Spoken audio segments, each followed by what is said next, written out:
Welcome to the Caffeine stream on caffeine and philosophy.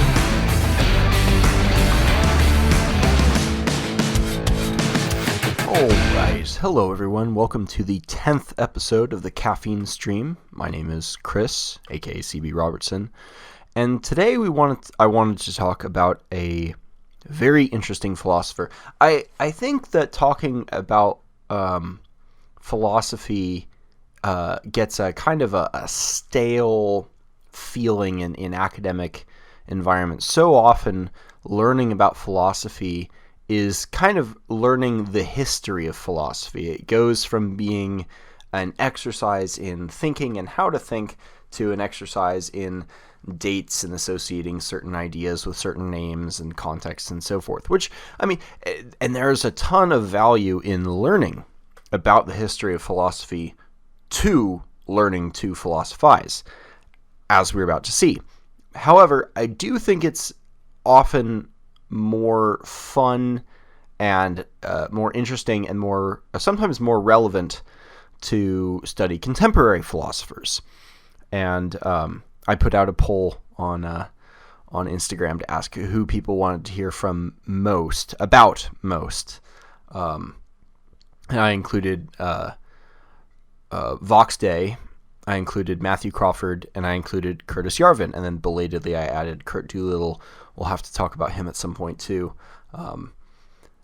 I suppose in retrospect I should have thrown Jordan Peterson in there too, if he counts as a philosopher. I don't know, but don't want to trigger too many people too off the bat. Anyways, but Curtis Yarvin won, and I think it's an excellent choice. He is in many ways, I think, along with Crawford, one of the more serious of the thinkers out there. Certainly one of the more serious political thinkers of our time. And he throws a kind of seriousness to right-wing thought that is often tragically overshadowed by 4chan shenanigans and social media silliness. There are all these great with scare quotes here, left-wing intellectuals that everyone knows the history of. Everyone has heard of, Derrida and Foucault and Karl Marx and all these other great thinkers. It's very rare to hear a name, however, of someone like Joseph de Maistre. I'm sure I'm mispronouncing that French. Everyone knows Rousseau. Almost no one knows de Maistre. Which is interesting. I actually just learned today in doing some final research that Curtis Yarvin himself has actually read de Maistre, which is fantastic. It's super fun when you see these lines converge. So anyways, without further ado, who is Curtis Yarvin and why is he so important? Curtis Yarvin came onto the scene of political thought back in 2007, 2008, somewhere in there. He started writing a blog called Unqualified Reservations under the pseudonym Mencious Moldbug. And he's since come out more recently under his real name, Curtis Yarvin. But what made him so interesting at the time was he was advocating monarchy, which is a very strange thing to do in 2008. But we'll get into the argument that he makes. And what I wanted to do in this podcast about him is I think you could say that Moldbug is famous for three big ideas and two really, I want to add a third one in, 3 memes. And I want to start with the memes first, which are no less serious than the ideas, but they're a little less serious as arguments in the philosophical sense. But and so the first meme maybe is better asked as a question. Have you ever heard anyone talk about being red-pilled in the political sense of the term? Sometime around 2008 or 2009, someone started talking about the red pill, not in terms of the Matrix, but in terms of seeing through false narratives that were propped up and propagated by the official media, by the official, whether this is schools and news channels or what have you. Mencious Moldbug, the pseudonym of Curtis Yarvin at the time, is the author of that appropriation of the matrix metaphor. He's the first one to talk, who brought the red pill as a metaphor into the political discourse. And as he's fond of recalling, his use of the term immediately got simultaneously stolen by two other groups, which were the pickup artists and the Nazis, independently of each other. So the meme has been diluted and, in his opinion, devalued a fair bit as well. And he's probably right. So I find it interesting and fun to be able to trace out the origins of these terms, because you get an idea of what was intended, and sometimes a grain of a serious argument, because there's, even when the phrases get diluted and kind of lose their original meaning, the fact that they take on steam and popularity often implies that there's something serious in the original argument that made it take off in the first place. Not always. Sometimes it's just a very compelling image, but oftentimes there's something serious there, which I think is the case with Curtis Yarvin. So this idea of the red pill, this kind of image of the red pill, of seeing through the facade of what's being projected, especially when it comes to the history of certain events. So that's meme number one.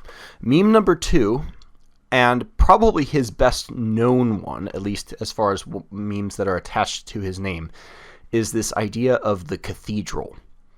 And the Cathedral is essentially the blue pill factory, is, I guess, the way I would frame it most simplistically. It's this grand superstructure of media and deep state and academia and institutional power that is decentralized in our current form, and sort of maintains the illusion that the red pill is hopefully supposed to cure you of. And there's a kind of moral, ideological brand of engine lube that keeps it running. I'm mixing my metaphors horribly here, but which isn't necessarily necessary for this thing to run, but it is necessary in its current iteration to run, because the red pill on this cathedral, as it were, is that it's not running on this moral equality and liberty or whatever the moral value of the day happens to be. That's a veneer for power. And the book to read on that he has recommended to many people is a book called The Machiavellians, Defenders of Freedom by James Burnham. And it talks about how to read political communication, essentially, from the past. And so that's sort of the background of the Cathedral. This grand institution that's pushing out these metaphors, I'm sorry, not metaphors, that's pushing out these moral beliefs and ideologies that us laity are supposed to ingest and become, in a sense, are really just an illusion and a kind of thin veneer for maintaining political power.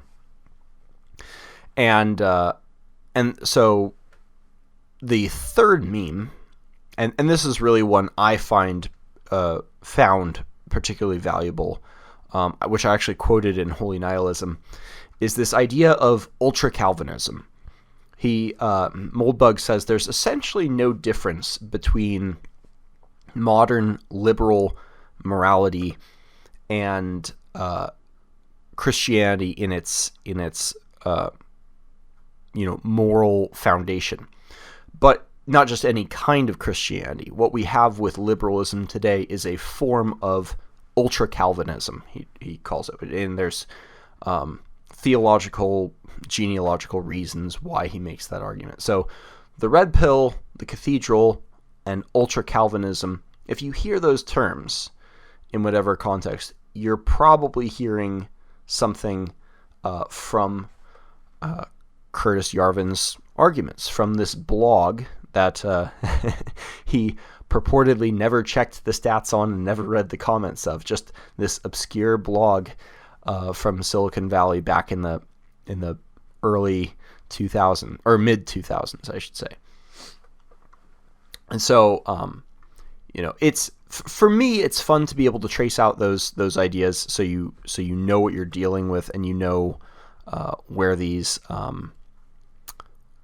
terms originate from. So that, and the value of that is you can sometimes avoid becoming a tool for ideologies that take you and take over you.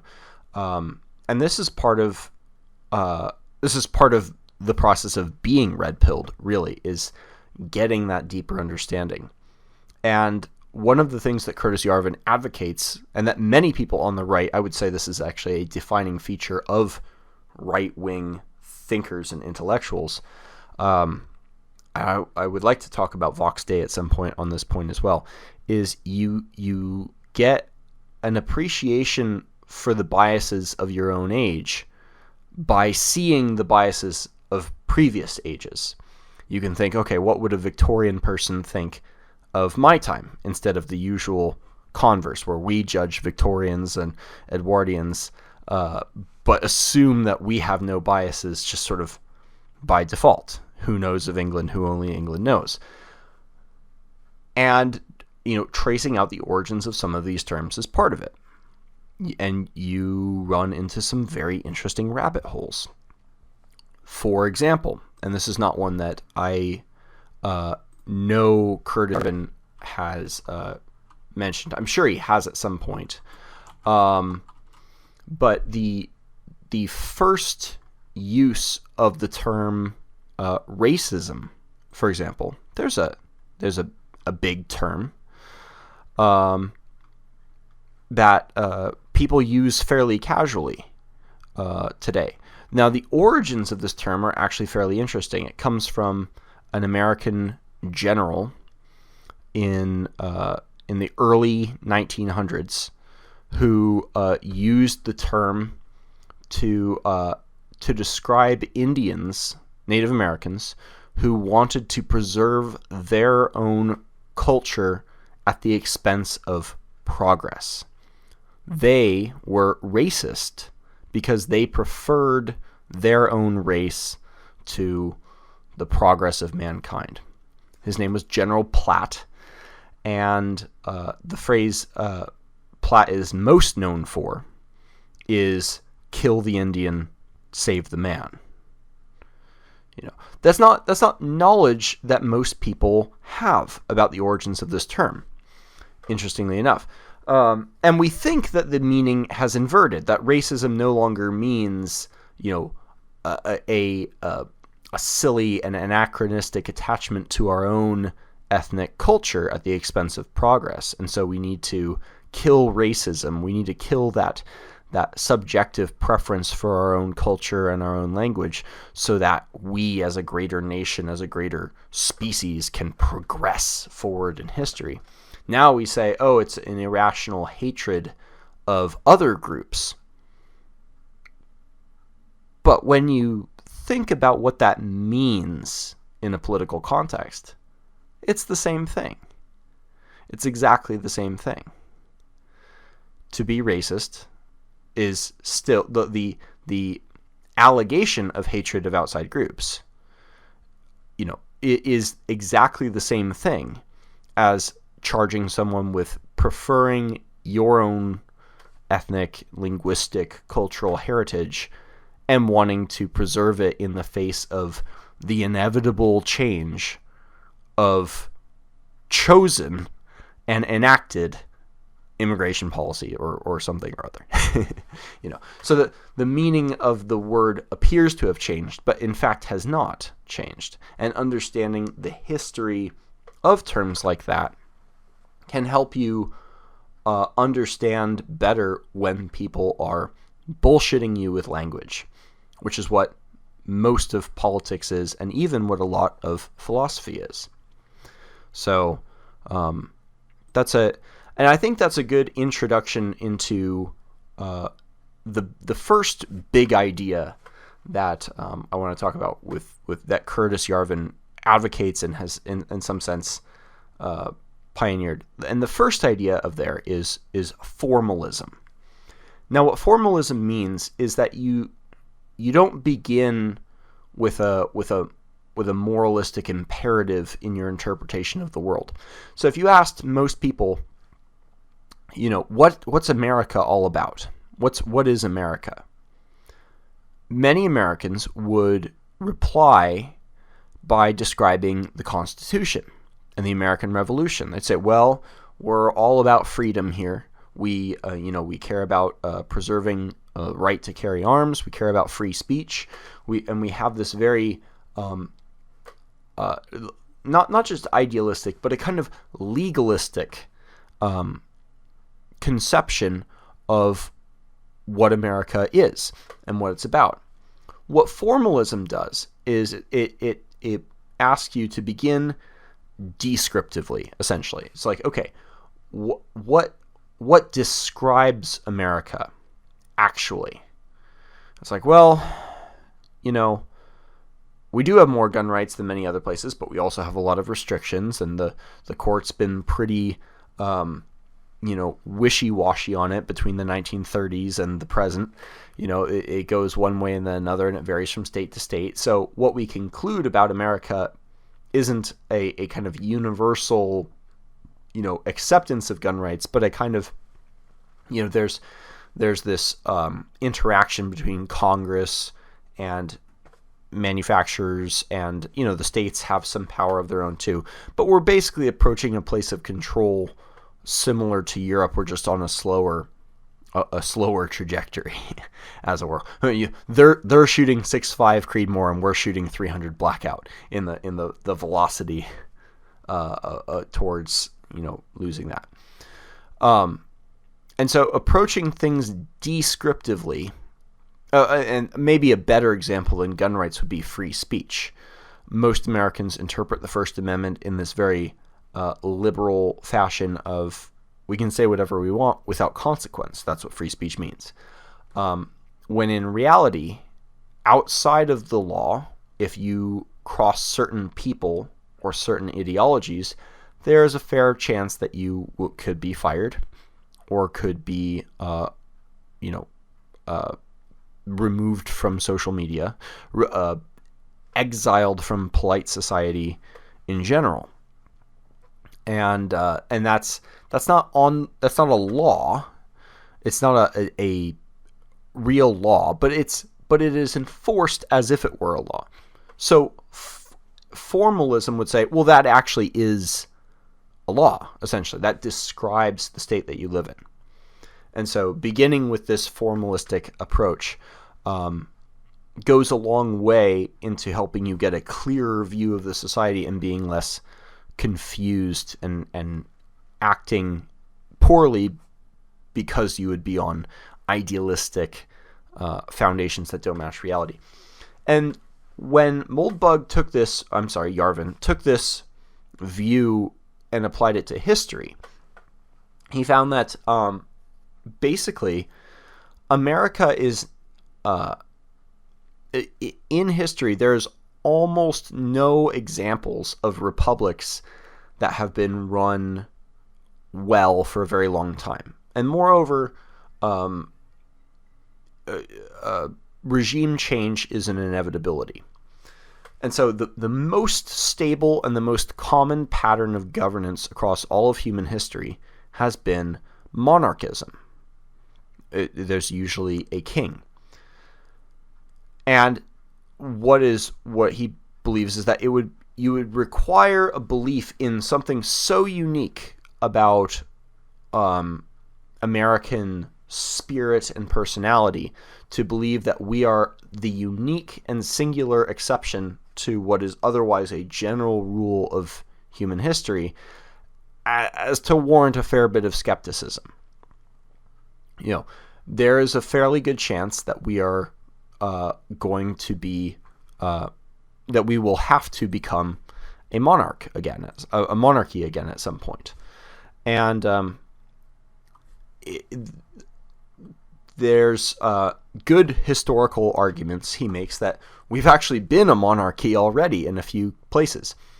Part of the red pilling of history that he does is, there's this period between when America declares independence in 1776 and when the Constitution is ratified in 1789 that history books kind of skip over. What happened in those 10 years, or at least in the 8 years between when we actually won independence in 1781, I think, and 1789. Well, a lot happened, turned out. Most people believe that the first president of America was George Washington. Was not. The first president of the United States, it wasn't the United States at the time, it was the Articles of Confederation, was John Hanson. Who the hell is that? Good question. Time to do some research and learn about this stuff, and not the, fourth grade version of American history that everyone's sort of operating on by default. So formalism leads to monarchism. And so suppose you are taken in by his argument for monarchism. And speaking for myself, I have mixed feelings about this. I'm open to the argument. I'm sort of intrigued by it. I'm not quite persuaded yet. But it is an interesting argument, and it's one that warrants being taken seriously, in my opinion. But suppose you've taken this monarchism position. You're like, okay, yeah, that makes sense. Historically, we will have to have a king, and I guess in the form of George Washington and in Abraham Lincoln and in FDR, we've already had kings. So we're due for another one. It's been about that 70 to 80 years since we've seemed to keep getting them at. How do we make this happen? And this leads to, I think, Curtis Yarvin's third big idea, and maybe in some ways his most important one. And that's the idea of passivism, with a V, not a C there.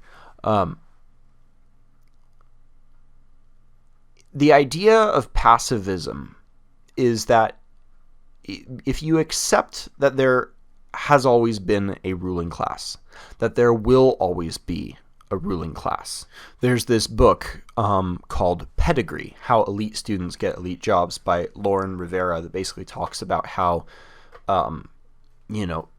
there is an American aristocracy. It's not a hereditary aristocracy directly. It's not an overt inherited aristocracy as you had in Europe, and in some ways still have in Europe. But it is tacitly an inherited aristocracy. It's why there's a phrase, old money, that we have strongly associated with the East Coast and New England. And the premise is that there's Ivy League schools are controlled access points to this aristocracy, and that the purpose of these schools is not to get educated. That's not the purpose at all. That's the cover. The purpose is to create those networks, to establish the new aristocracy through networking, and to gatekeep the lower classes from that aristocracy. They'll let a few in, they have controlled immigration, one might say, but it's ideologically and culturally controlled so that they can maintain that aristocracy. Because once you get into an aristocracy, your goal is to retain that, to maintain that legacy for your children and grandchildren and so forth. And we see, interestingly, a similar phenomenon with the U.S. military. Slate, I believe, actually put out, or maybe it was the Atlantic, I don't remember, put out a very interesting article a few years back about the American aristocracy, how there seems to be these certain families that keep producing generals and colonels, and they're often special operations, often Army Rangers. And it's like there's like father, son, grandson, great grandson, going back to the Civil War or before of these military families that seem to control the military. But it's true in politics as well.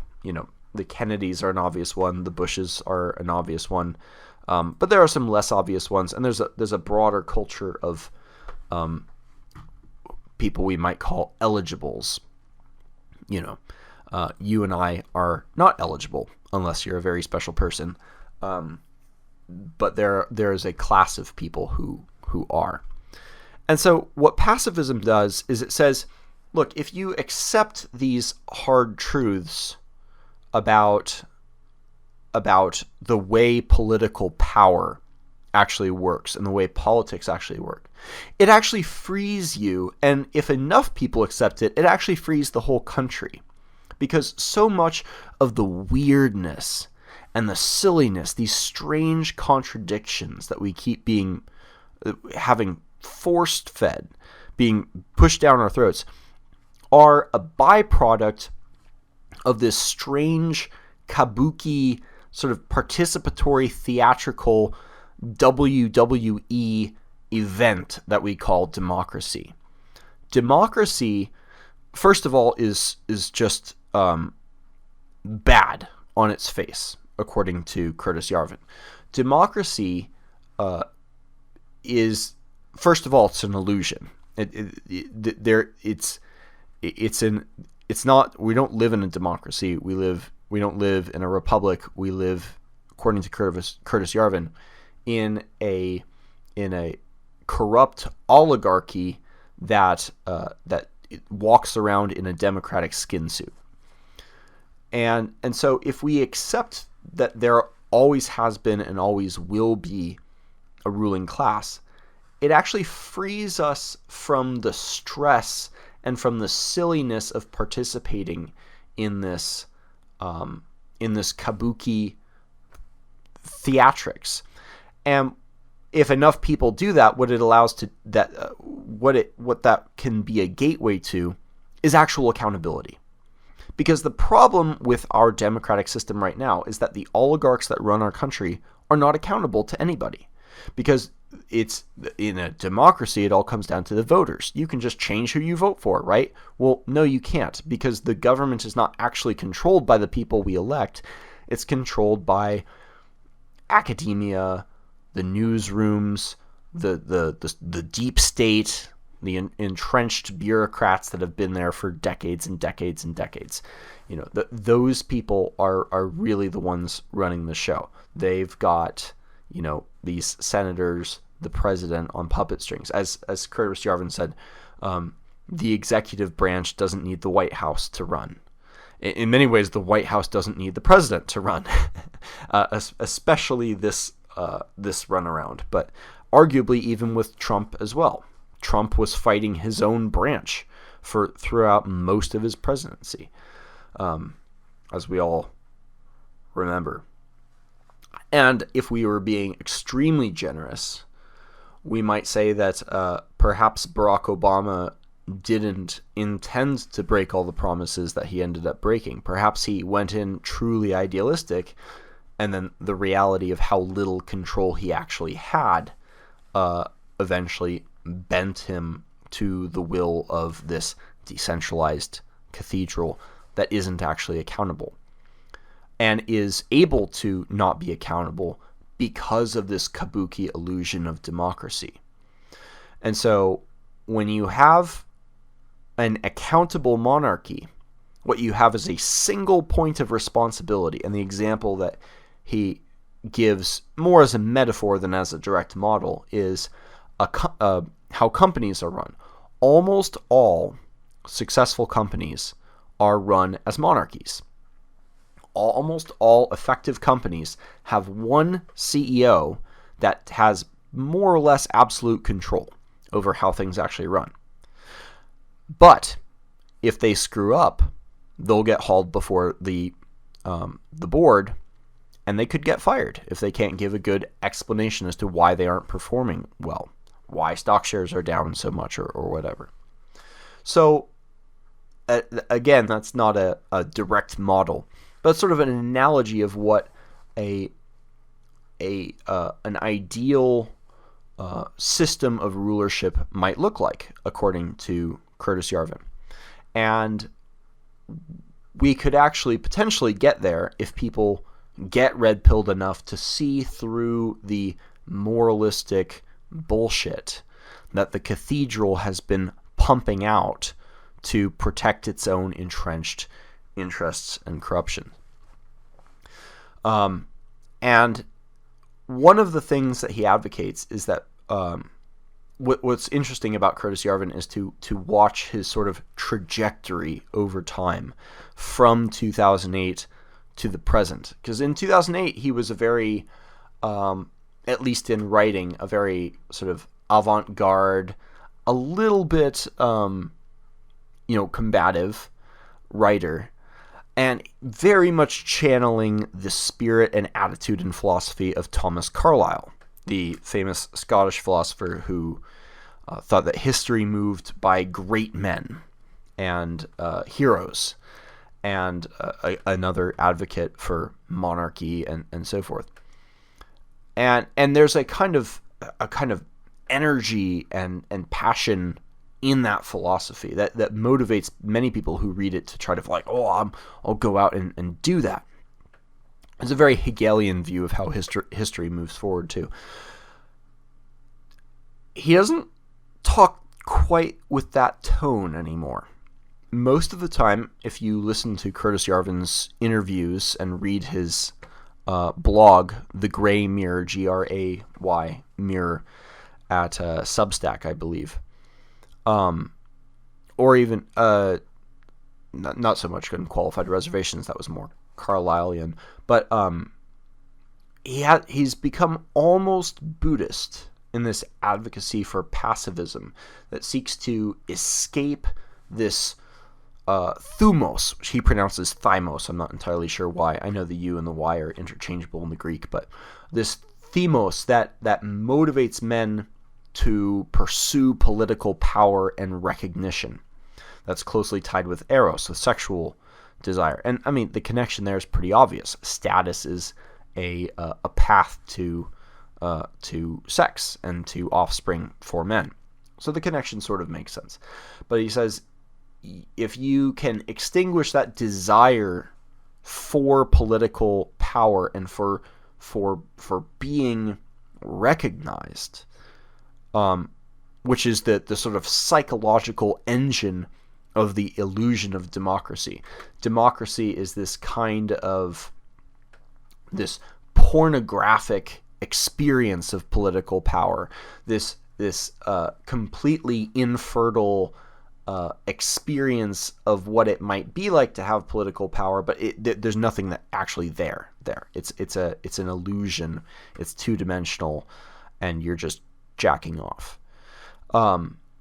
If you can escape the illusion, if you can escape the pornography by escaping that desire, you actually have a far greater chance of actually exerting real power. And it might not look like what you've been trained to believe political power looks like. It might be something as small as, becoming a local city councilman, or just changing the